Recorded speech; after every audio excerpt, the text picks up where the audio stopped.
everyone, it's me again, Brittany, and I'm here today to film my July wrap-up.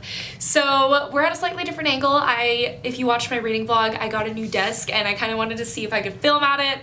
Right now it's looking like it's probably going to be a no. This is a very awkward angle in my opinion, but I guess we'll see. So you guys let me know how you feel about it and we'll go from there. Okay, so July.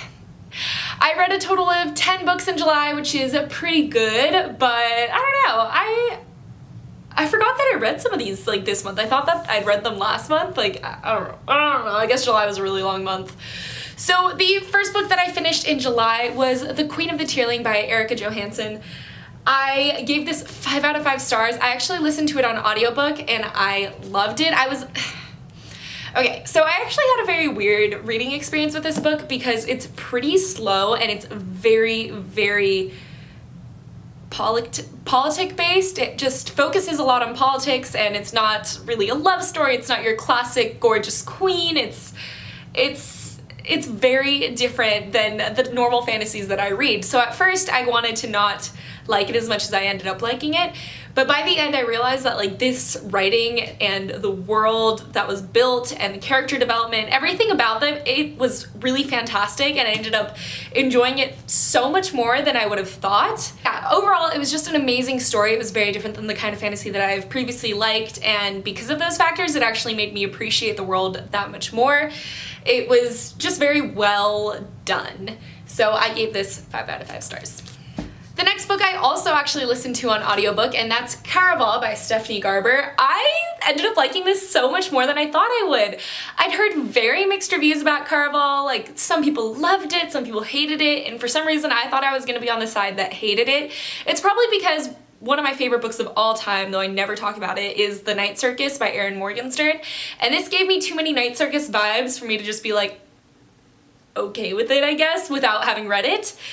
But I gave this 4 out of 5 stars. It really pleasantly surprised me. Yes, there are some Night Circus vibes in it, but it's done so differently. It's just so mysterious. You really feel like you went down the rabbit hole with them, even though it's not a rabbit hole, but that's how I felt the whole time, like I was in Wonderland of some kind.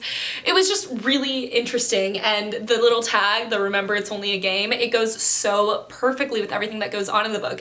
Also, the ending caught me by surprise. It was so crazy. I didn't see it coming at all, and it had me enthralled in the ending. The beginning I was kind of like meh about, the middle was getting way better. It just slowly climbed up for me, so I ended up loving it. I'm trying to think if there's anything like bad about this book. Not really. Honestly, I had a great time. It was just such an enjoyable read. I wasn't really listening to it critically. It was more of like, it was just a game. The next book that I actually finished this month was a manga, and it's Fairytale Volume 1 by Hiro Mishima. This is part of a very, very large series. There's like 50 plus books. I don't even think it's done yet, at least in English. I liked it a lot. I gave it 4 stars though. I've read one of his other manga, Rave Master, and that's one of the only manga that I've read, really, and it's fantastic and I love it so much, and it's so fantastical and the characters were so amazing and I just had so many feelings and the magic, and it was great. So I went into Barnes & Noble looking for something similar to that, and I saw this art style and I was like, wow, I like that art, like it's kind of calling to me. And then I realized it's made by the same mangakon. I think that's what it's called, a mangakon. But I really enjoyed it. You can't really expect that much from the first book in like a fantasy manga like this because it doesn't have a lot of room to get you started in the story. Like, yes, it looks like a lot, but trust me, it's not. So you can't expect that much. His first series, Rave Master, I feel like had a slow beginning too. Like, it took maybe like 10 or so books for me to really like start getting into them. So I'm not that worried. This one already seems better than the other one. But don't tell my Rave Master babies that because I'd cry. The only thing is, these characters remind me so much of his other characters, like down to how they look and how they act. It's very similar, so that's my only like critique right now. But since I was looking for another book exactly like Rave Master, this is actually perfect for me, so. After that, I actually read To All the Boys I've Loved Before by Jenny Han. I did this in preparation for the Netflix is it a series or a movie that's coming out? I can't remember. But I haven't read this series, and everyone loves it so much, and I had read her other series the summer before I turned pretty, and I'd really enjoyed it, so I thought I would give this a shot. I did really enjoy it. I kind of forced myself through it. I read it when the weather was really rainy and stuff, so I actually had great vibes while reading it, and I gave it 4 out of 5 stars. It was cheesy is my only thing, but like I kind of expected that going into it, so I didn't really knock off any points for it. But a lot of the things that happen you can really see coming, which is why I was kind of like knocking down a star. Like I had guessed, so the premise of the story is that she writes a letter to all her crushes that she's loved before to get over them, and one day out of nowhere her letters get sent out. And it's a mystery, the whole book. But I'd kind of guessed it in the beginning, and then I was like, no, it can't be that, like, I must be wrong because I wouldn't have guessed it so quickly. But by the end, I was correct. So it was just like a little upsetting. I hate it when I can guess like a plot twist that early. But everything else about it was super cute and lighthearted, and I had a good time with the relationships that were being built in this. So, and also it was really interesting to see the family dynamics. Coming from an only child, I've never obviously had any siblings, so this was really cute to read because I think that if I were to have siblings, it would be something like this. After that, I finished Our Dark Duet by Victoria Schwab, and I loved the hell out of this. It was a 5-star read. It was just so fantastic. It was so different from this Savage song. It took me a little while to get into it because of that. The beginning is just a completely different feeling than the first one had, so it took me a while to get back into it, but by the end I was totally captured by the story. I loved the characters. I really actually like how it ended. It was devastating. But I really appreciate when authors don't shy away from devastating endings because I mean, it can't always be a happy ending. It can't. And in this situation, I think that if there had been a happy ending, it just would have taken away from the story, and I just appreciate it so much more for what it was. If you weren't aware, Our Dark Duet is the second book in the This Savage Song duology, and it basically takes place in a world where all your sins become manifested into monsters, and if that premise alone doesn't interest you, I loved it. And this one was so different. It was just I feel like there were some things that were left unresolved, though, is the only complaint I have. Like, Kate's in a different city at the start of this, and there's a problem that's happening there, and I don't think we ever really get a resolution on that. Like, not really. Like, so I'm kind of curious to see if there's gonna be more about it. Then I listened to A Crown's Game by Evelyn Skye on audiobook, and I loved this so much more than I thought I would. I already was intrigued because if you guys weren't aware, I had like a weird obsession with Russia, and I always wished I could speak Russian, and I don't know why, but it's a thing that's a part of me. And this takes place in Russia in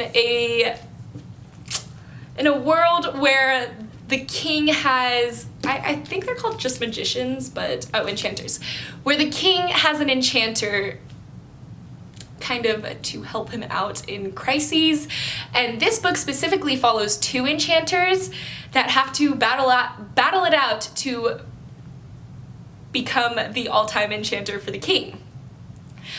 I gave this book 5 stars. It was just so magical and whimsical in a weird way, and I love when it reminded me actually a lot of the Night Circus, because the 2 enchanters have very different ways of performing magic, and the Night Circus is very similar in that aspect. Though we have 2 like sorcerers in there, they both have learned magic in completely different ways and use it in completely different ways, and that's the same case for The Crown's Game. And I loved seeing them like come together, and it was just actually that's exactly it. This gave me so many Night Circus vibes. So if you did like Crown's Game, I really recommend picking that up, because they have kind of a similar concept with the 2 enchanters that have different ways of using the same power that kind of play with each other in a sense with their magic, and it was fantastic. I loved seeing Russia in this way, and I had a great time. I can't wait. I think there's another book in the series, and I'm not sure if it's just a duology or if it's like part of the series, but I definitely want to get to it because it left on kind of a cliffhanger. So the next books I actually read were because of my boyfriend, so I'm actually going to insert a clip right now about where we talked about it and see if I finished the books that he set aside for me. So I will see you in a little. So do you know what we're here to do? No. I told you. I was listening. Okay, so we're going over the books that you picked out for me last month, and I'm gonna let you know if I read them and stuff. Okay. So do you remember the books you picked out for me? One's called The Demon King. Grab them. It's over there. Ah, good job. That's the one I remember. One of them had a triangle on it, I think. Come on, look through the shelves. Oh my Pick out the ones that you picked up for me. Did you put them all back? Yeah? I wanted to see if you even remembered. If this meant anything to you.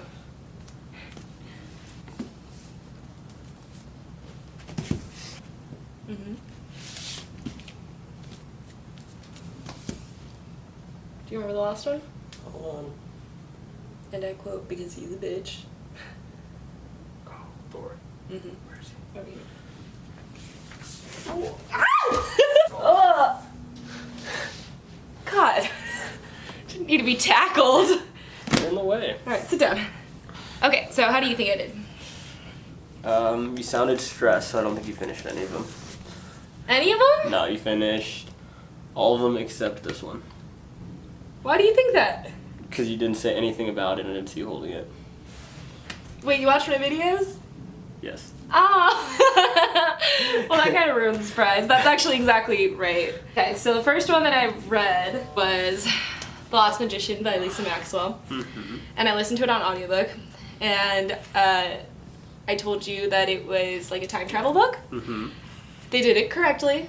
Oh, good. For the most part. And it was really cool. And I gave it 4 to 5 stars. Nice. So, and the next one that I read was Children of Blood and Bone by Tomi Adeyemi. This one actually was a lot harder for me to read than I thought it would be. It took me a really long time, like a week and a half. Mm-hmm. And originally I gave it 4 out of 5 stars. But like I've been thinking about it more and more, and I think it's more of like a 3.5. I wanted to like it a lot, but okay, so the one thing that I didn't like was there was like an insta love in it, or like a weird love. Like they hated each other, and then the next page they're like in love, yeah. And it really was annoying. I just felt like it was most of the things that they went through weren't necessary. Mm-hmm. Like they could have done it a different way, I guess. I liked the end result though. So there's that. And then I read The Demon King. Mm-hmm. And I listened to this one on audiobook. Mm-hmm. And I gave it Bless you. 5 stars. 5 stars? Wow. 5 stars. It was really, really good. I did well. Yes. I thought I wouldn't like it. Also that necklace. So in the book, it's like the necklace of a really powerful magician. 2 magicians. So, yeah, I know. I didn't really expect that either. And it's really cool. It has like a dual perspective. So there's a guy in it, and he's sort of like a trader, like he's a peasant. And then it follows the princess of the world, and it's just really cool. Nice. Yeah. And then I obviously listened to Hammer of Thor. You were there for the end of this, remember? Mm-hmm. Do you remember what I said in the very end? And you started screaming? Yeah. Yeah. Oops. At the very end of Hammer of Thor, or I'm not gonna ruin it actually, that would be bad. But yeah, I gave it, I think, 5 stars. Yeah, 5 stars. I did read some of Triangles. I read 180 pages. And it's good. I just wasn't in the mood for it, you know? So, I almost finished all the books he set aside for me. Almost. Almost. Are you proud of me? I am. Good job. I Nice. picked good books. Yeah. So out of all of those, which one do you think you would be the most interested in reading? Probably The Demon King. Yeah? I think so Because too. this is mid-series, right? Well, I mean, if you could start the series of any of these books. Oh, that's a series? Yeah, that's a series. That's all those books right there are in this series. That's a lot of books. It's a lot of books. You don't have to read them. I'm just Oh. asking. I mean, I feel like these would be easy to read. They are pretty easy to read. It's because it's more like I read the Percy for Jackson kids, one. you know? You did? Hmm? Really? Yeah, like forever ago though. What? I don't remember. I mean, I just feel like you could look at it and know the whole thing. And none of it was really like built up. It felt like. You know what I mean? It's all just super straightforward. It's because like, those ones are really short. Beginning to end, I was just like, I knew exactly what would happen. Like, I mean, compared to every single of his other books, like, look how small these are. I read up until. Is it this way? Titan's I Curse? think, yeah. Because I definitely read these two. I feel like this is when it slowed down a lot. Yeah. Because the first two were really, really cool. And then Mhm. Titan's Curse I got pretty bored in. The Battle of the Labyrinth I also was pretty bored. Mm-hmm. But The Last Olympian was really good. I think I might have read it after the movie came out though. So did I. Yeah. So I was a little bit.